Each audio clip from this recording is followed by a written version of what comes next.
on this Saturday night. Earthquake devastation.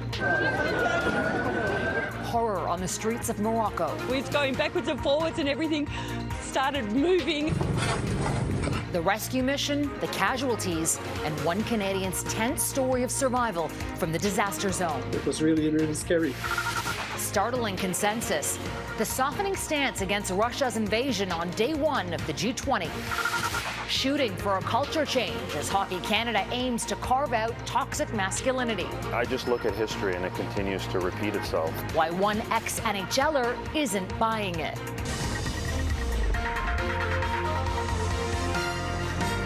Global National with Farah Nasser. Panic and disbelief on the streets of central Morocco in the immediate aftermath of a powerful earthquake, the strongest to hit the country in 120 years. More than 2,000 people have been killed and more than 2,000 others have been injured. Most of them are in critical condition. There are fears the number of dead will grow. The 6.8 magnitude quake struck Morocco's high Atlas Mountains and flattened historic buildings in Marrakech, the city closest to the earthquake's epicenter. Roads are impassable, meaning it could take days to reach some of the hardest hit villages in Morocco's remote mountainous region. Tonight, Caryn Lieberman on the death and the devastation. Rescue workers comb through the rubble in a race against the clock as they struggle to reach the hardest hit, most remote areas of Morocco. A powerful earthquake destroyed buildings and crumpled homes across much of the country. We were harmed in the old city. We were harmed by the earthquake, said this local resident. Everything is God's will, but we sustained great harm. With widespread destruction in ancient cities and mountain villages, the military and emergency services are scrambling to find survivors who could be trapped under piles of debris. We was going backwards and forwards and everything started moving and pictures started moving, and so we just grabbed some clothes and our bags and we raced out. Canadians in Morocco are urged to register with Global Affairs Canada, and in Toronto, disaster relief charity Global Medic is already sending urgently needed aid. We've offered to deploy a drone team that would be civilian operators, pilots, small drones, support search and rescue activities. Second, we've offered family emergency kits, which you can see the volunteers behind me are packing and making right now. Saving lives is the priority, with many still feared to be trapped under the rubble. But preserving Marrakech is also meaningful for teams on the ground. It's home to a number of UNESCO World Heritage sites, including the famous Red Walls, partially damaged. There are parts of town which are destroyed. That car is completely destroyed and the buildings are falling down. Bonavista, Newfoundland Mayor John Norman was attending a UNESCO conference and had just arrived back from the city's historic Medina when the shaking began. The hotel ceiling is cracking, the light fixtures were falling from the ceiling, sirens, ambulances, bodies being removed. It's quite something. Fearing aftershocks, people will spend another night in the streets as the North African nation begins one of the biggest recovery efforts in its history. Caryn Lieberman, Global News. As you just heard, the tremor is the strongest to hit the country in more than a century. And there is a huge push to get aid flowing into Morocco and mobilize what will need to be a massive humanitarian response. Canada's largest Moroccan population lives in the city of Montreal. And today, relatives of those caught up in the chaos spoke about their fears and their hopes for their loved ones. Gloria Henriquez reports.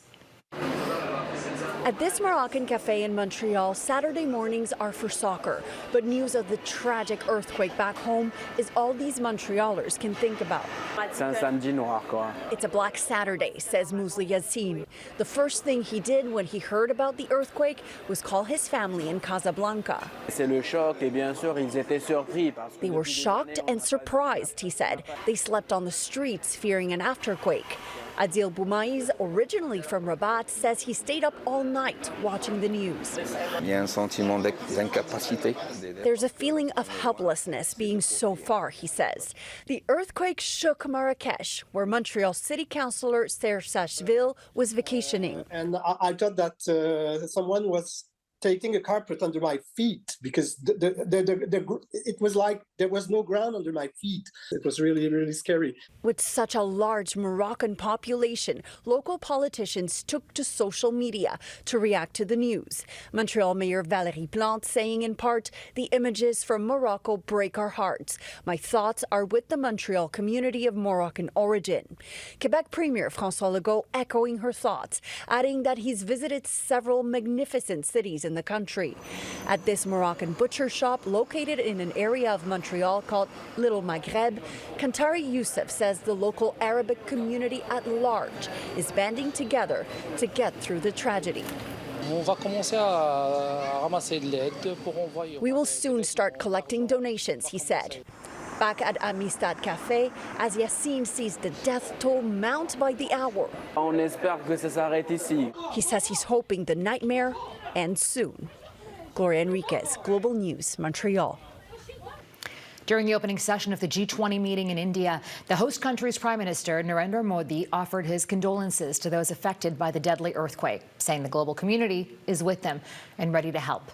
On day one of the summit, the leaders, including Prime Minister Justin Trudeau, reached a consensus on the war in Ukraine, calling for peace. But as Caryn Lieberman reports, Ukraine's foreign ministry is criticizing the declaration because it does not directly mention Russia. Indian Prime Minister Narendra Modi is determined to put his country's best face forward. And that includes a plan to keep some things out of sight. The authorities asked us to leave, she says, because of the G20. Bulldozing slums and bolstering security. Modi has staked his reputation on the summit going off smoothly, even if some of his measures are controversial. This really is India's moment in many respects, not just the G20, but the lead up to the G20 over the past year with several ministerial engagements, the B20 meetings, the lunar landing. The Indian Prime Minister is trying to propel his country as a rising superpower and a counterweight to China, whose leader Xi Jinping skipped the meeting. Mr. Modi will come out of the summit as the leader of the global south, which will do a lot for the developing countries, for development, and it'll all be done without Mr. Xi here, so he can't claim any credit for it at all. There were doubts the G20 countries with differing views could come to a consensus on the war in Ukraine. India has taken a neutral stance in the conflict. G20 leaders summit declaration पर सहमति बनी है.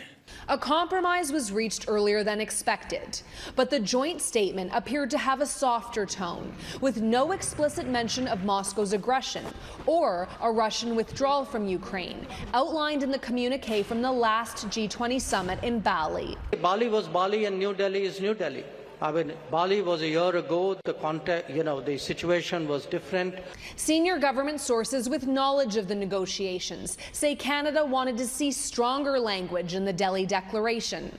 But they insist that at the G20, it's always a give and take. Prime Minister Justin Trudeau will meet with Indian Prime Minister Narendra Modi on Sunday, the last day of the summit. Ukraine, which was not invited to the G20, has slammed the declaration, saying it's nothing to be proud of. Farah? Caryn Lieberman in Delhi. Thank you. The war in Ukraine has triggered a sharp rise in the number of people killed or injured by cluster munitions. An annual report funded in part by the Canadian government found there was almost an 8-fold increase in cluster bomb casualties last year. And as Redmond Shannon reports, those figures don't even include this year's controversial shipment of weapons to Ukraine from the United States. When the United States said in July it was sending cluster munitions to help Ukraine, even Kyiv's closest allies, including Canada and Germany, were critical of the move. Human rights groups outraged. We were appalled by that decision. We fought it behind the scenes for the year leading up. Canada is among the 112 countries that prohibit the use, production and export of cluster munitions. But the US, Russia and Ukraine have not adopted the 2008 Convention on Cluster Munitions. It means the use of the devastating weapon is widespread in Russia's invasion. The Cluster Munition Coalition's annual report says the number of known casualties in cluster attacks went from 0 in 2021 before the war to almost 1,000 last year, the vast majority civilians, most in Ukraine. The coalition also recorded cluster casualties blamed on government forces in Syria and Myanmar. The vast majority of the cluster munition attacks in Ukraine during 2022 and into 2023 have been conducted by Russian forces. However, it's clear that Ukrainian forces have also used cluster munitions, causing civilian harm. Ukraine and Russia deny using cluster bombs near civilians. The weapons are also lethal because of the unexploded mini bombs left behind. Casualties from those events rose by a quarter last year. Most were in Yemen and Iraq, 71 of them children. These remnants are particularly devastating to children. They're interesting. They are often in areas where children play. The total casualty figure is the highest since the first report in 2010. The data was compiled before Washington's delivery to Kyiv. The greatest obstacle to countries working to eradicate cluster munitions are the governments that are unwilling to join this convention. The report also calls for quicker clearance programs for cluster remnants. Alongside clearing landmines, that will be a huge task in Ukraine, one that is growing by the day. Redmond Shannon, Global News, London. Conservative convention coming up. The federal opposition picks its policy priorities ahead of the next election.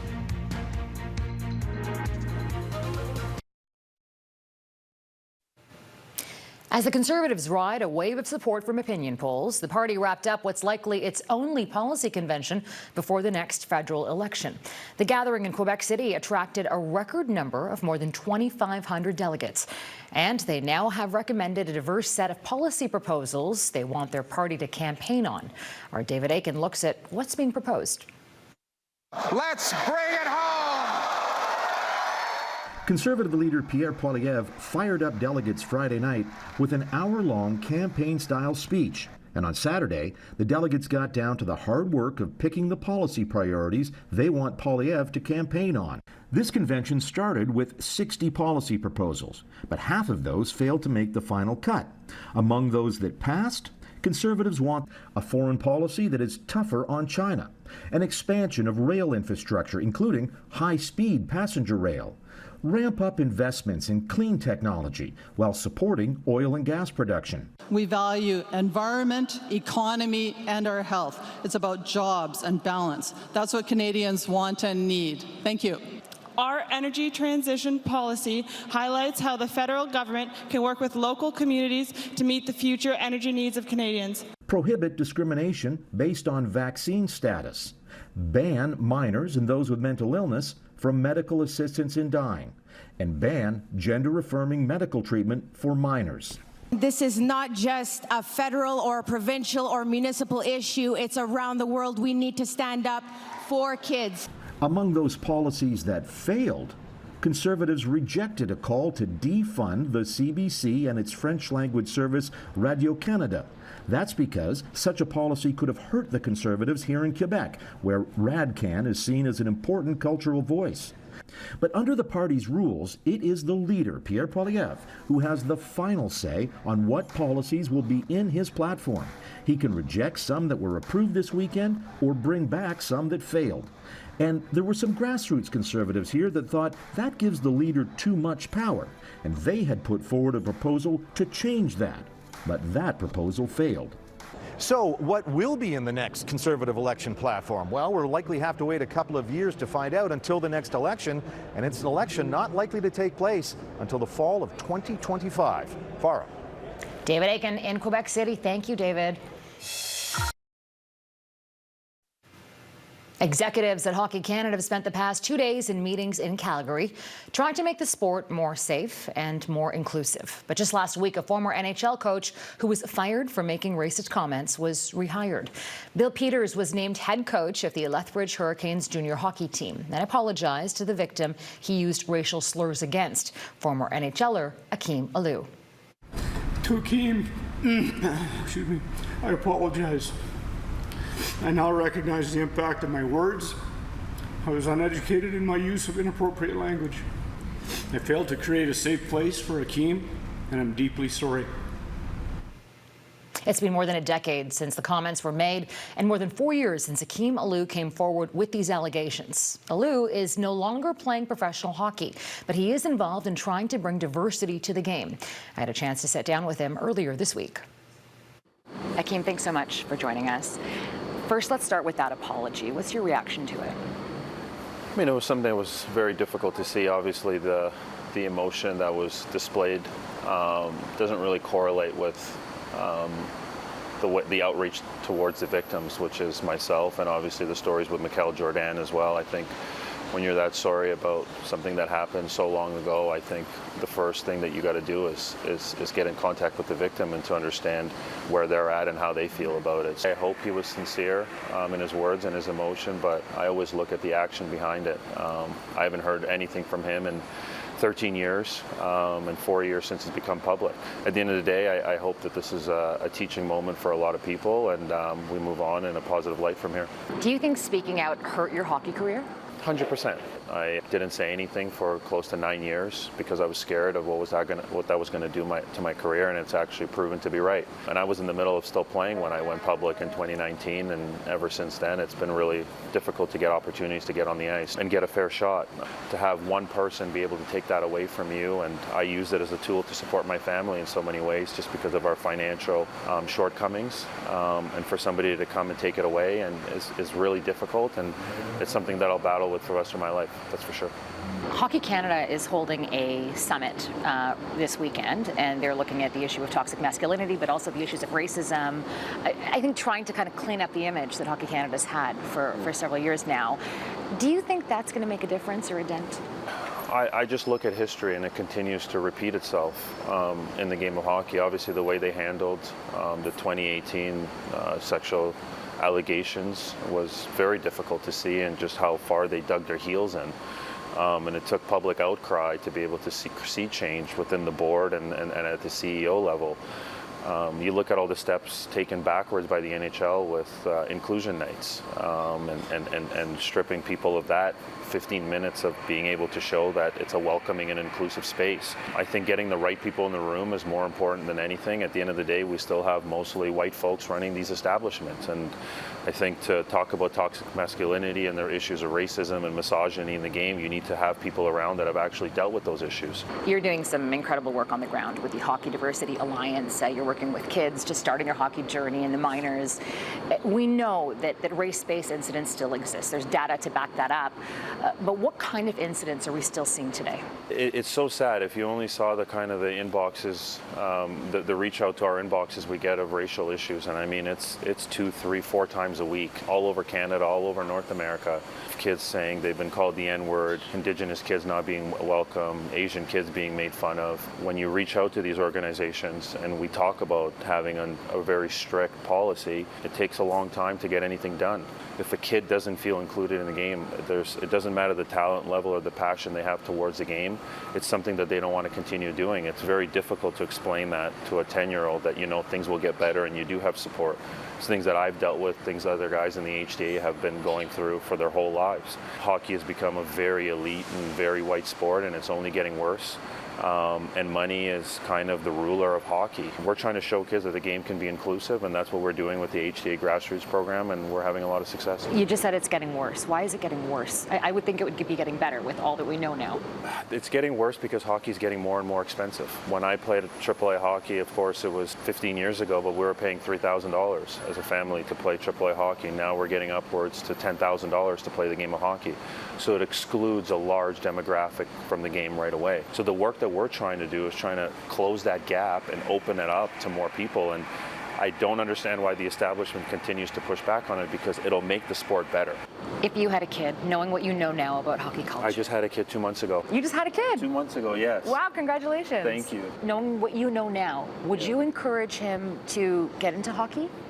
It's such a hard question. Part of me says yes. I do want him to reap the benefits of playing in a more inclusive space, and I hope it gets better. And in other ways, and this makes me extremely sad as well, I don't want him to deal with what I went through. His mom doesn't want him to deal with what I went through.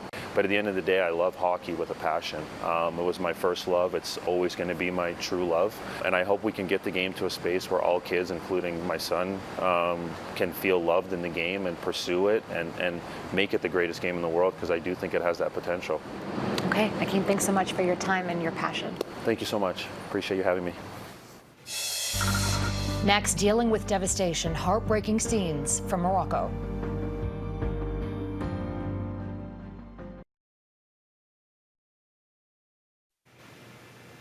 Morocco has a long road to recovery after last night's devastating earthquake. So many are in mourning. We leave you tonight with heartbreaking scenes and harrowing stories of what unfolded there. This is Global National for Saturday night. I'm Farah Nasser. Take care of yourselves and have a good night. The country's in a certain amount of panic. People really don't know what to do. A couple of walls inside my house collapsed while I was sleeping, which was pretty terrifying. I can tell you, to wake up to that is a certain surreal experience, waking up to an earthquake. But you know, I think my worries and my heart goes out to people living in traditional homes or even houses that were poorly built. We're getting mixed pictures. There's no official guidance coming from anywhere that we've received. We don't know what to do next. A lot of people slept on the streets last night, so there is a lot of garbage around from people sleeping outside, not necessarily damage, because they felt it was safer outside than inside their homes. The Moroccans are very resilient people, so people are working, they're going back to their lives, but nobody has never lived an earthquake of such a magnitude. You're not in control of anything. You know, you're waiting for the worst to happen.